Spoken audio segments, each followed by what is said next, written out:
I'm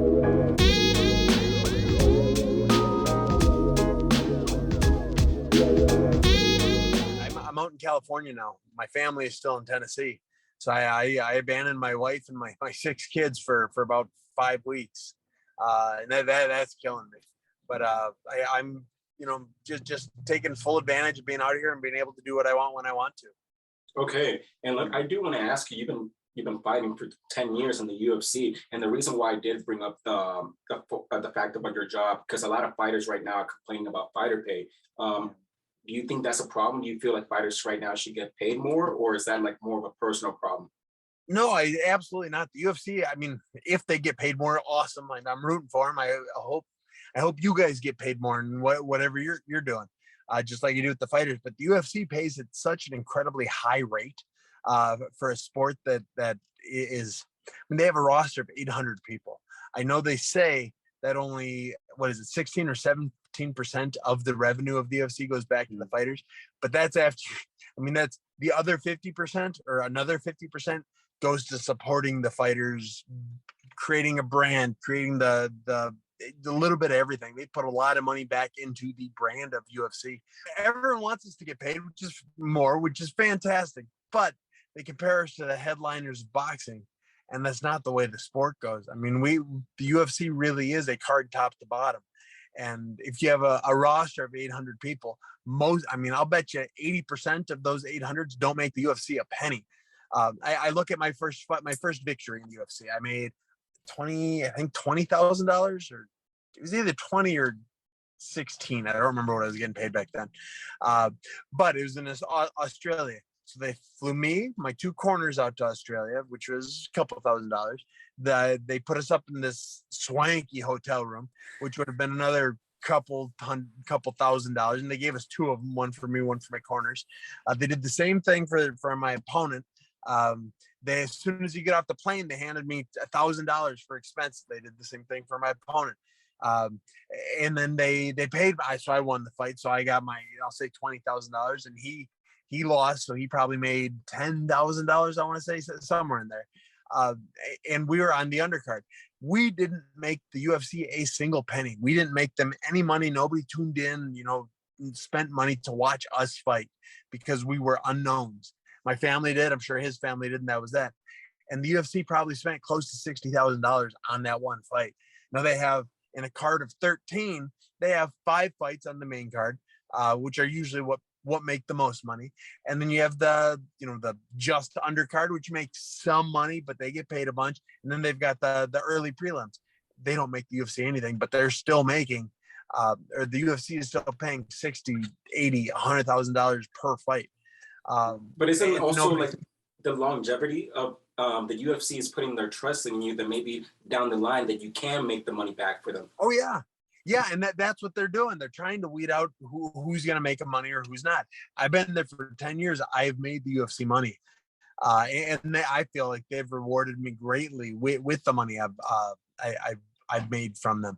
However, my opponent early on in the UFC, he didn't pan out for the UFC so he got cut, and that was a loss. That they spent $30,000, $60,000, $80,000 on his couple fights that he didn't win.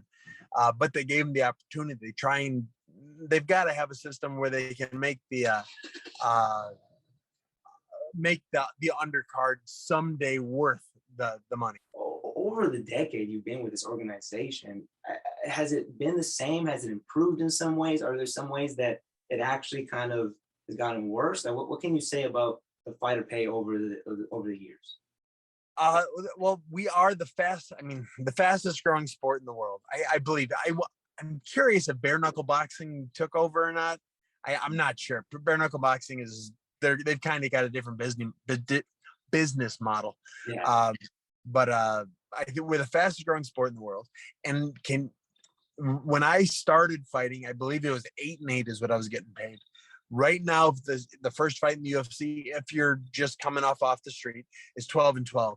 And that's over 8 or 10 years. In 10 years, the pay increased by 50% of what it was. That doesn't happen in any industry.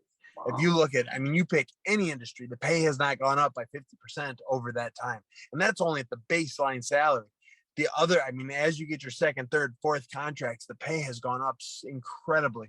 One of my coaches is Joe Daddy Stevenson. He fought BJ Penn for the title. Oh, yeah. And he didn't, I mean, fighting for the title, he didn't make what I make to lose a fight right now. Had he won his fight, he would not have made what I make to lose a fight. And he didn't fight all that long ago. It was 12 years ago or something like that. The pay is going in the right way. The one thing I do, so I get people wanting us to, I mean, that they're fans of us. Unlike other sports, we get to be more personal. I mean, it's the platform, right? If you're on the Green Bay Packers, what's that? I was saying it's the platform. The UFC gives you the platform, and you have to do what you can with it. And they have spent so much money giving us a platform to do that with. I mean, me personally, I am known around the world. I'm not by any means famous, but people would be able to find me in Australia, maybe in Russia, in Europe. I would be recognizable. If you took an offensive lineman for the Green Bay Packers, nobody'd know. I mean, not nobody in Chicago would know who he is. Very likely, unlikely anyways. And it's just the business model. UFC, we are the product. The NFL, the game is the product. I mean, the team is the product. So it's just people compare us to other sports, but we're not the same kind of sport. We have to be marketed more differently. Yeah, and like yourself, you have a YouTube channel now that we saw. So that's something that you can advertise through the UFC and, potentially make yourself some money. Yeah, I'm Smilin Sam on everything. I love TikTok. I do Instagram, Twitter, Truth Social, YouTube. YouTube's the one that I have the potential to make money with. So follow me on YouTube, everybody. Smilin Sam. Man, I can't wait to see all the content you're gonna pour out for the rest of the year. What can we expect? Vlogs? I'm guessing maybe little podcasts. It may not be the truth in real life, but on paper, I've done everything. I've got 6 kids. I live in a ranch. I have horses and sheep and chicken. I've been everywhere. I mean, I have been everywhere. My second oldest child, we induced labor 2 weeks early so we could get him a passport so we could go fight in Australia. Damn. My wife was 9 months pregnant. She was due, and I went up and I had her fly up to South Dakota to corner me when I fought Eric Spicely. When she was pregnant? What's that? When she was pregnant? Yeah. Oh yeah. She was. I remember seeing that in the corner. Yeah, my wife has been my corner for all 80 of my fights, or 82 of my fights, and it was really impressive what she has been able to do with everything. I mean, she has gone with me everywhere. Coach is yelling at me. He's like, "Go home, get some rest." And speaking of your wife, we saw another thing on the YouTube that you spar your wife. How is that? How is sparring your wife? She's a badass. I mean, she really is. My wife is 6 foot tall of awesome. She won America's Next Top Model, and so for that, I have walked a runway before in Amsterdam. And in Trinidad and Amsterdam, I've been on a runway and nothing but my britches. Oh, that's a cool little vlog right there. That's funny. Oh yeah, and that's on paper I'm super interesting. In little 13-minute increments, I'm incredibly interesting. In real life, I wait for my 13 minutes. But I've got a story for just about everything. Now that I'm a substitute teacher, I've gotten a few stories out of that too. And I'm going to have a good time with it. I understand I would not have a career or a job if it wasn't for guys like you, fans of the sport, fans of mine, and anything I can do to give back, to give them a little window into what the UFC does, what their favorite sport is. I'm all about that. I do a lot of that with my TikTok. I'm figuring out Instagram still. It's Instagram doesn't like me all that much, but I'm working on it. Yeah, it's the algorithm. Don't take it personal. Me too. Yeah, Rob runs it. So TikTok, I figured out if I do anything that isn't fighting related, TikTok kills it. Okay. YouTube, Instagram, I can't quite figure out what it wants me to do in YouTube. So some posts will take off and a lot of them don't. So I'm figuring out Instagram. I'm just not there yet. I want to ask you about your upcoming fight, August 6th, right? We definitely got to plug that in. What have you been training any different for this fight, or just kind of, another day in the office? What has been the approach for this training camp leading up to August 6th? I've been working with a lot more people that fight like him. A lot of times I fight with who's available. I train with those that are around me. This time I brought some people in to help me look at the style a little bit differently. So I think that'll play a big part in it. However, I'm sure Michael's gonna get hurt or deported or something, and I'm gonna end up fighting somebody else, probably like a D1 wrestler on a week's notice. It'll be the exact opposite of who I'm supposed to fight. If anything, what my recent fights have been. But I'm looking forward to it. I think it's going to be a good fight. It's going to be an entertaining fight, and I'm going to knock him out at 4 minutes and 43 seconds of the first round. Sheesh. Hey, no better place to call that out than Yeah. on the Call Out Podcast. We love it. That's a really good call out right there. I wanted to ask you, for a prediction here. In that same fight card that you're in, we have Thiago Silva versus Jamal Hill. Who do you have winning that fight? I'm going to take Jamal Hill. I'm not exactly sure why. I like Santos, and he's a bad dude. But I think Hill is supposed to win, so I think it's probably going to be him. Yeah, I think that's going to be a really good fight. Yeah, that is going to be a good fight. And another light heavyweight fight that just happened, actually, Yuri versus Glover. Okay, we have a new champ now, Yuri. What's your review on that fight? Funny, I didn't care about that fight at all. Like, I didn't. Whoa. I got off work, so I commentate. I'm a commentator for the B2 fight series. Yeah. And I do that most weekends, not during camp. Most weekends I do that. I got off doing that, so I put it on my phone, and I'm kind of watching and driving to the hotel, and then I get to the hotel. And this fight is incredible. This is about the greatest title fight I have ever seen. Speak the facts. I mean, it's where I was. It was like 11 or 12 at night. I'm like yelling at my phone, trying not to, because I'm in a hotel. It's like, oh my, it was incredible. And then he got choked out by a guy who doesn't choke people. It got me deep. It was about the greatest fight. For sure, Sam. And that's why we say, we're fans first. And when we saw that fight, man, we geeked out about it for maybe just a whole week, man. We're just talking about Yuri and Glover, just going at it. Every round was like a mini fight, right? There was like a whole fight dynamic in each round. Yeah, man, what a crazy war. We got the rematch hopefully going down, right? Yuri did say he wants Glover next. If that rematch goes down, what do you think? You think Yuri is going to stay champ, or you think Glover's going to get it back? We might see a trilogy. How do you see that playing out? I predicted Yuri was going to win the first one, and I'm probably going to stick with it. I don't want, after the first one, I think everyone saw that Glover is the better fighter for whatever reason he was. Mm-hmm. And I don't want to see the rematch just because I don't want to see Glover not be the better fighter. And in the rematch, Glover's another 6 months older, another 6 months more, beat up and worn down. And Yuri has a game plan for what to watch out for. He's got to work on his takedown defense. Yeah.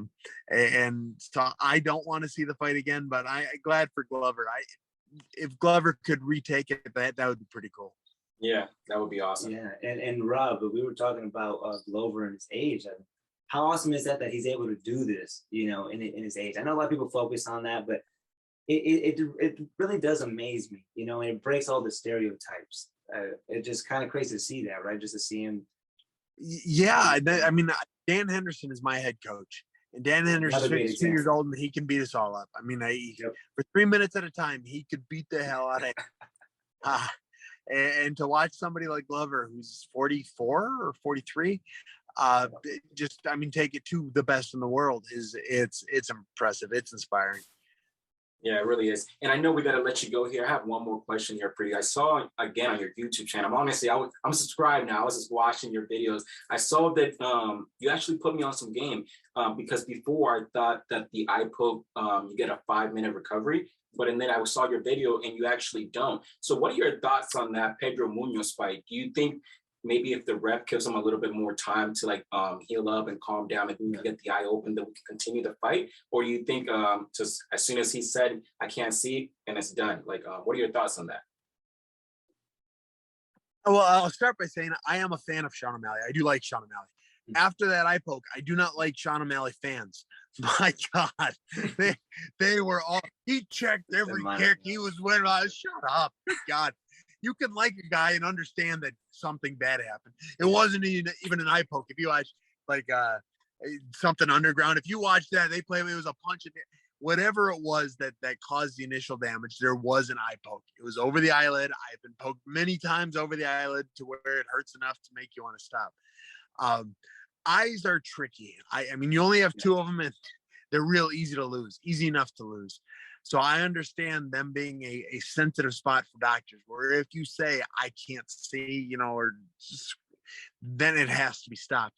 And I poke, coming from a guy who has been eye poked, God, I've been eye poked a lot of times, 7 times in one fight. God damn. Yeah, and I still lost. They didn't stop the fight. No, they should have. By all means, they should have. And I was tougher. I should have stayed down. But no, it was 2 fights ago against Wellington Turman. I mean, it changed the fight. I wouldn't take a step forward because every time I came forward, his fingers came out. So the eyes hurt. I mean, I'm sure you guys have been poked in the eyes before. The eyes are for 5 minutes. I mean, it could ruin you. And after the 5 minutes, you don't want it to happen again. Subconsciously, you're not going to come forwards again. So I understand that doctors say, if you say you can't see, it's over. And I understand. No for me, time if ever I'm poked in the eye, I'm staying down. Okay. Yeah, if I get poked in the eye, I'm not fighting anymore. I'm done with that BS. They're not gonna take it personally because I want to be tough. So it was an eye poke. There's no arguing it. Only Pedro Munoz knows how much it hurt, but I'm willing to accept that it hurt enough to stop the fight.